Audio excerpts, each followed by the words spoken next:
bloody fast he's going. The man's a lunatic. He's 78. He's going quick, huh? Carrying a massive amount of speed into the corner. Here we go. Have in.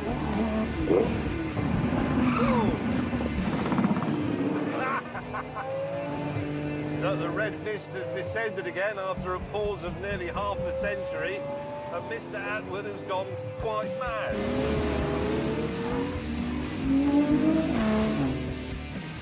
Oh yes, this could be it.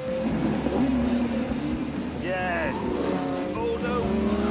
Oh, he's had you. Well, you can't quite outbrake him because he's too heavy. But in the end, youth and modern rubber triumph over the flat hat. Oh, we're all over his tent. Here we go. Oh, ho, ho.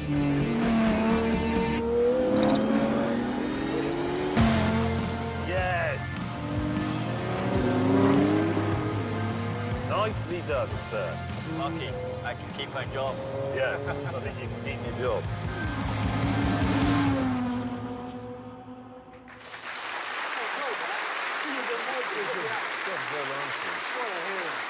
Oh, I love Dickie Atwood. Oh, there, Dickie Atwood. Really good. So you see, James, some old men can drive fast.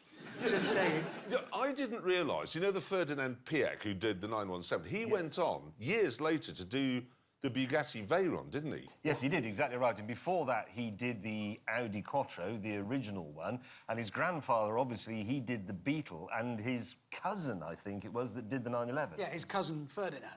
Yes. Well, no, they were all called Ferdinand. There's a true fact, this Porsche was started by Ferdinand, who had a son who took over the company, and he was called Ferdinand. And then he handed it on to his son, who was called Ferdinand, and he did the 911. They were all Ferdinand. Yeah, but the second Ferdinand, he had a sister. Called Ferdinand. No. She was called Louise, and she had a daughter called Louise. There's a surprise. And a son called Ferdinand. And that was Ferdinand Piëch, who we were looking at there. Exactly right, who did that car. There's no wonder, really, that the 911 never changes, because that family's got no imagination. We just thought, what should we call our son? I'm thinking Ferdinand. Want to guess what Ferdinand Piëch's son was called? Colin. No, it was Ferdinand. Was it? Was, yeah. There is a surprise. There is a surprise. Anyway, let's move it on, shall we? Yep, let's move it on. As you would probably imagine, we have to travel a lot to make this show. I mean, just in making this series alone, we have been to Colombia,